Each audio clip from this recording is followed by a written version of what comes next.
Media ప్రతినిధులకు, print and electronic media, అదేవిధంగా వేదిక పంచుకున్నటువంటి మా మిత్రులందరికీ కూడా పేరు పేరున నమస్కారాలు తెలియజేస్తా ఉన్నాం.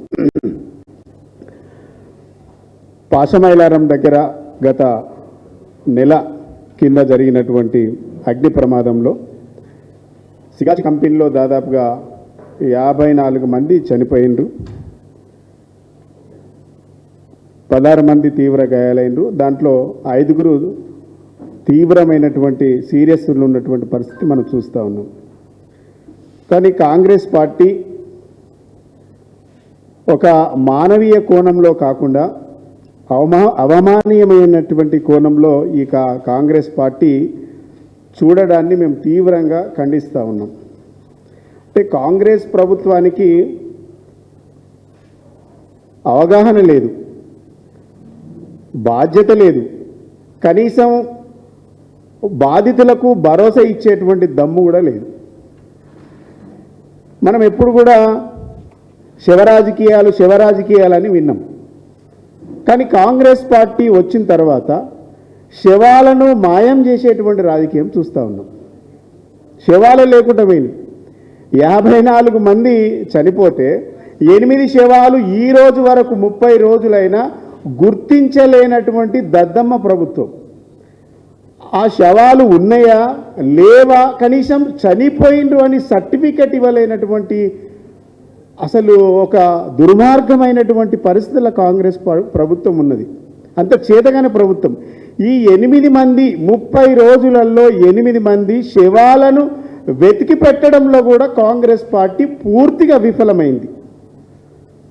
అంటే ఈ శవాలన్నీ ఏమవుతున్నాయని అడుగుతూ ఉన్నాం. అంటే శవాలను వెతికేటువంటి దమ్ము కూడా లేదా ఈ ప్రభుత్వానికి? అంటే 30 రోజులైంది. 30 రోజులలో 8 శవాలకు ఏమైనాయో అడ్రస్ చెప్పలేనటువంటి పరిస్థితి కాంగ్రెస్ ప్రభుత్వం. 150 రోజుల కింద జరిగినటువంటి SLBCలో 8 మంది శవాలు, 8 మంది చనిపోతే 6 శవాలు ఇప్పటి వరకు అడ్రస్ తెలియదు. అంటే మీ ప్రభుత్వ హయాంలో ఏం జరుగుతుంది అసలు? అందుకే అవగాహన లేదు, బాధ్యత లేదు, ప్రజలకు భరోసా ఇచ్చే దమ్ము కూడా లేదు ఈ ప్రభుత్వానికి. అంటే మా పార్టీ మీద, మా పార్టీ నాయకుల మీద విరుచుకోపడడం, మా పార్టీ మీద నోటికొచ్చినట్టు చిల్లరగాలతో మాట్లాడిస్తూ ఉంది కాంగ్రెస్ పార్టీ. హరీష్ రావు గారు నిన్నేం మాట్లాడిండు? స్వయంగా ముఖ్యమంత్రి గారే, అంటే ఘటన జరిగిన తర్వాత ప్రతిపక్ష నాయకుడైనటువంటి మా నాయకుడు హరీష్ రావు గారు అర్ధ గంటల 45 నిమిషాల సంఘటన స్థలానికి చేరుకున్నాం. మీరు తర్వాత వచ్చిండ్రు. మీరు అక్కడ కార్మిక శాఖ మంత్రి లేడు, ఆ జిల్లా ఇన్ఛార్జ్ మంత్రి లేరు, ఎవరు కూడా వెళ్ళలేదు. మేము బాధ్యతగా వెళ్ళి పరామర్శించినాం. వారికి రావాల్సినటువంటి బాధ్యతలను ఆదుకోవాలని మేము డిమాండ్ చేసినాం ఒక ప్రతిపక్ష పార్టీగా. ముఖ్యమంత్రి గారు వచ్చి ప్రమాదం జరిగిన కాడికి వచ్చి లేని వాగ్దానాలు ఇచ్చారు. మేము చనిపోయిన వాళ్ళకి 1 కోటి ఇస్తాం, తీవ్రంగా గాయపడ్డ వాళ్ళకి 10 లక్షలు ఇస్తాం, ఇంజ్యూరీ అయిన వాళ్లకు 5 లక్షలు ఇస్తామని చెప్పిండు. ఈ రోజు వరకు 30 రోజులు దాటింది. ఇప్పటి వరకు ₹1 కోటి కాదు కదా, రూపాయి దిక్కులేదు. ఏమైంది? రూపాయి ఏమైంది? పాపం వివిధ రాష్ట్రాల నుంచి వచ్చిండ్రు బతుకుదెరువు కోసం. వాళ్ళంతా కూడా రకరకాల పనుల నిమిత్తం ఈ రాష్ట్రానికి వచ్చి, తెలంగాణకు వచ్చి, తెలంగాణలో బతుకుదెరువు కోసం వచ్చి వాళ్ళు పనిచేసుకుంటూ ఉన్నారు. ఈ ప్రభుత్వం బాధ్యతగా మానవీయ కోణంలో ఆలోచించి ఏం చేయాలి?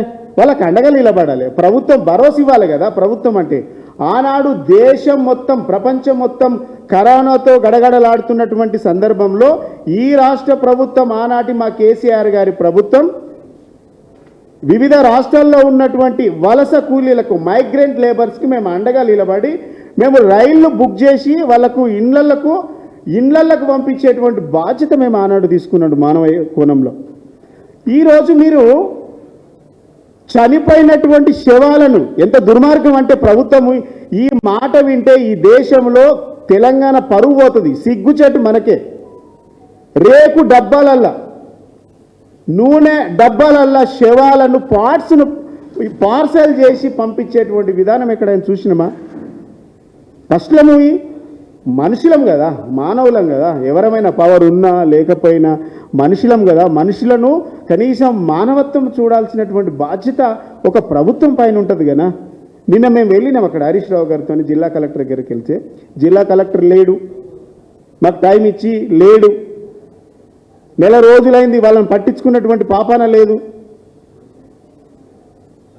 తండ్రులు కోల్పోయినటువంటి బాధలో, భార్యలను కోల్పోయినటువంటి బాధలో, పిల్లలను కోల్పోయినటువంటి బాధలో, భర్తలను కోల్పోయినటువంటి బాధలో వాళ్ళందరిని బాధితులను చూస్తుంటే నిజంగా ఏ మనిషికైనా కళ్ళకి వెళ్ళి దుఃఖం ఆకుంటుండదు.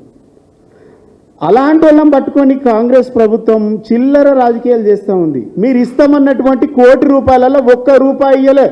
నెల రోజుల నుంచి తిరుగుతూ ఉంటే అధికారులు అంటారంటే ఇప్పుడు వస్తాయో ఎప్పుడు వస్తాయో 3 నెలలు అవుతాయో ఏడాది అవుతుందో మాకు తెలియదు అంటుండే. ఈ తెలియనటువంటి ప్రభుత్వం ఎవరి కోసం అంటున్నాం? ప్రమాదాలు జరగకుండా ముందస్తు చర్యలు తీసుకోవడంలో కాంగ్రెస్ ప్రభుత్వం ఫెయిల్ అయింది. ప్రమాదం జరిగిన తర్వాత సహకార చర్యలు తీసుకోవడంలో కాంగ్రెస్ ప్రభుత్వం ఫెయిల్ అయింది.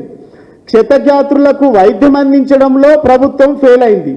మృతదేహాలను వెలికి తీయడంలో గుర్తించడంలో కూడా ప్రభుత్వం ఫెయిల్ అయింది. కంపెనీ యాజమాన్యంపై కూడా చర్యలు తీసుకోవడంలో ఈ ప్రభుత్వం ఫెయిల్ అయింది.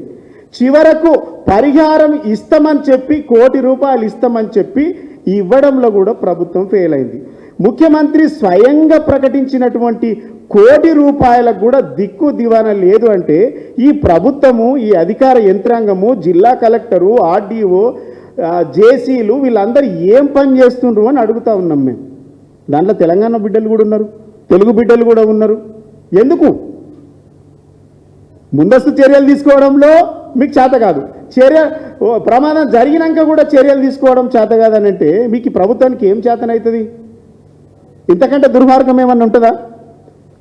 గతంలో ఆంధ్రప్రదేశ్లో ఇట్లా పోయిన సంవత్సరం 2024లో ఒక సంఘటన జరిగినట్టుంది. సంఘటన జరిగినాక 3 రోజులలో ₹1 ఇచ్చిండ్రు. ఎవరైతే తీవ్రంగా వాళ్ళకు గాయాలైనాయో వాళ్ళకి ₹50 లక్షలు ఇచ్చిండ్రు. 3 రోజులలో ఇష్యూ క్లోజ్ అయింది. ఇక్కడ 30 రోజులైనా ₹3 రానటువంటి పరిస్థితి ఉన్నది. కాంగ్రెస్ పార్టీలు గిది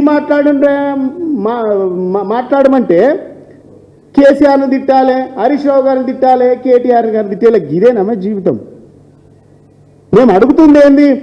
మీకు దమ్ముంటే, మీకు చేతనైతే, ప్రభుత్వానికి చిత్తశుద్ధి ఉంటే ₹1 ఇస్తా అన్నారు బాధితులకు, చనిపోయినటువంటి బాధితులకు. ఆ ₹1 ఇప్పటి వరకు ఎందుకు ఇయ్యలేదు? ఆ కంపెనీ మీద ఇప్పటి వరకు చర్యలు ఎందుకు తీసుకోలేదు? మేము సోషల్ మీడియాలో పోస్టులు పెడితే మా మీద కేసులు పెడుతుండ్రు. మా గెలు శ్రీనివాస్ అరెస్ట్ అయితే వాళ్ళ భార్య ఫోన్ ఇయ్యనందుకు అటెంప్ట్ మర్డర్ కేసు పెట్టిండ్రు. 54 మంది చనిపోతే ఆ చంపినటువంటి కంపెనీ మీద ఈ రోజు వరకు ఒక్క కేసు ఎందుకు బుక్ చేయలేదు? ఒక్క కేసు ఎందుకు పెట్టలేదు? దర్యాప్తు ఎందుకు చేస్తలేదు ఈ ప్రభుత్వం? మాకు అనుమానం ఉంది, ఈ ప్రభుత్వము, ఈ కంపెనీ యాజమాన్యం కుమ్మక్కైందా అని. వాళ్ళకి ఇచ్చేటువంటి ₹1 కమిషన్లు తీసుకున్నారా? ఎందుకంటే ప్రభుత్వం, కాంగ్రెస్ అంటే కమిషన్లు, కాంగ్రెస్ అంటే కరప్షన్. ఇక్కడ కూడా జరిగింది అనేటువంటి అనుమానం ప్రతి తెలంగాణ వాదికున్నది. ఇలా చావులల్లో కూడా కమిషన్లు వెతుకుతున్నటువంటి ఇంత దుర్మార్గం ఇది. చావులల్లో కూడా కమిషన్లు వెతుక్కుంటున్నారా? లాభాలు వెతుక్కుంటున్నారా? ఈ ప్రభుత్వానికి అందుకే మీలాగే ఒక రిపోర్టర్ కూడా అడిగిండు, ఈ ₹1 మీరిస్తారా యాజమాన్యం ఇస్తారా అని. రిపోర్టర్లు అడిగిండ్రు, అనుమానం వచ్చి గిట్ల ఈ ప్రభుత్వం మీద నమ్మకం లేక అడిగిండ్రు. ఆనాడు ముఖ్యమంత్రి గారు అన్నటువంటి మాట, ఎవరిస్తేందా, కంపెనీ ఇస్తేంది, ప్రభుత్వం ఇస్తేంది అని దబాయించిండు. మరి దబాయించి కూడా 30 రోజులు అయింది. ఎందుకు ఇస్తలేరు ₹1? కంపెనీ వాడు ఇవ్వలేదా? కంపెనీ వాడు ఇచ్చినాక ప్రభుత్వం ఇస్తలేదా? ఈ లెక్క తేలవాల్సినటువంటి అవసరం ఉంది. చచ్చిపోయినటువంటి శవాలను గుర్తించడంలో ఫెయిల్ అవుతుంది. కనీసం ఆ అవయవాలు ఎక్కడన్నా పార్ట్స్, అస్థిక లెక్క దొరికితే కనీసం మేము ఆ కార్యక్రమాలు చేసుకుంటామని ఆఫీసుల చుట్టూ తిరుగుతూ ఉన్నారు చెప్పులారు కదా. గందులో కూడా మీకు మనసు ఒప్పుతలేదా ఈ ప్రభుత్వానికి? ముఖ్యమంత్రి గారు 30 రోజులు అయింది కదా, ఆ శవాలను గుర్తించడంలో ఫెయిల్ అయింది కదా, కనీసం అస్థికలు అంటే ఈ ప్రభుత్వము 30 రోజులలో 8 శవాలను గుర్తించడంలో ఫెయిల్ అయింది. అంటే ఈ రాష్ట్రంలో 420 హామీలు ఇవ్వడంలో ఫెయిలు, 6 గ్యారంటీలు అమలు చేయడంలో ఫెయిలు, ఉద్యోగాలు ఇవ్వడంలో ఫెయిలు, గురుకుల విద్యార్థులకు నాణ్యమైన భోజనం పెట్టడంలో ఫెయిలు, సంఘటన జరిగినటువంటి బాధితులకు పరిహారం ఇవ్వడంలో కూడా కాంగ్రెస్ పార్టీ ప్రభుత్వం ఫెయిల్. టోటల్గా మీరు ఫెయిల్ అయినరని ఈ సంఘటనతోని మరొకసారి బయటపడ్డది. ఇక ఇంతకంటే ఏం కావాలి ఈ ప్రభుత్వానికి? ఇంత సిగ్గుచేటు. ఇలా మీకు చిత్తశుద్ధి ఉంటే మాపై నిందలేయడం కాదు. ఒక లీడర్ కాంగ్రెస్ అయిన ఒక ఆయన మాట్లాడతాడు, మేము 2 లక్షలు ఇచ్చినాం, 1 లక్ష ఇచ్చిన భిక్షమా? మీ ప్రభుత్వానికి దమ్ముంటే, ముఖ్యమంత్రికి చిత్తశుద్ధి ఉంటే మీరు ఏం చేయాలి? ఇస్తామన్న కోటి ఎందుకు ఇస్తలేరో చెప్పమంటున్నా నేను. ఈ ₹1 కోటి ఎక్కడ ఆగినాయి? ఈ యాజమాన్యం మీద ఎందుకు కేసు పెడతలేరు? యాజమాన్యం మీద చర్యలు ఎందుకు తీసుకుంటలేరు? మీ చీకటి ఒప్పందం ఏంది? మీ రహస్య ఒప్పందం ఏంది? ఈ కంపెనీలతో లాలూచి పడ్డటువంటి నాయకులు ఎవరు? అదంతా లిస్టు తీయండి. హై లెవెల్ కమిటీ వేసిండ్రు కదా, హై లెవెల్ కమిటీ రిపోర్ట్ ఇప్పటి వరకు ఇవ్వలేదు. ఎందుకు ఇవ్వలేదు? హై లెవెల్ కమిటీ ఇవ్వడంలో కూడా కాంగ్రెస్ పార్టీ విఫలమైంది. రిపోర్ట్ ఇవ్వలేదు, రిపోర్టు తీసుకోలేదు. వలస కార్మికుల గోడును కూడా మీరు రాజకీయం చేస్తున్నారు, దందా చేస్తున్నారు అని అంటే మిమ్మల్ని సమాజం క్షమించదు. మిమ్మల్ని గింత చిల్లర రాజకీయమా? గింత చిల్లరనా? మీకు చేత కాకుండా మేము ప్రతిపక్ష పార్టీగా మాట్లాడినాం. ఎందుకంటే అక్కడ చూసిన తర్వాత ఎవరైనా సరే, నిన్న జర్నలిస్ట్ కూడా చాలామంది బాధపడ్డారు. చిన్న పిల్లలు ఏడుస్తూ ఉన్నారు, మా నాయన పోయిండు, మా అన్న పోయిండు, మా తమ్ముడు పోయిండు అనేసి ఏడుస్తూ ఉన్నారు. ప్రభుత్వానికి కొంచెమన్నా మానవత్వం లేదా? సిగ్గు లేకుండా మాపై ఇలా కాంగ్రెస్ పార్టీ నాయకులు మాట్లాడుతూ ఉన్నారు. బీఆర్ఎస్ పార్టీ రాజకీయం మేము శవ రాజకీయాలు చేయట్లేదు, మేము శాతగాని రాజకీయాలు చేయట్లేదు. శవ రాజకీయాలు చేసేది మీరే, శవాలను మాయం చేసేది కూడా మీరే. ఈ రాష్ట్రంలో ఎస్ఎల్బీసీ టన్నల్లో శవాలు మాయమైనాయి, సిగాచి కంపెనీలో 8 శవాలు మాయమైనాయి. ఈ శవాలు ఎక్కడ మాయమైనాయి? ఈ మాయానికి కల కారణాలు ఏంది? దీంట్లో దాగి ఉన్నటువంటి గోప్యత ఏంది? ప్రభుత్వ వైఫల్యమా? అధికారుల వైఫల్యమా? యంత్రాంగం వైఫల్యమా? లేకుంటే కుమ్మక్కైండ్రా? చీకటి ఒప్పందాలు జరిగినా? తెలపాల్సినటువంటి అవసరం ఉన్నది.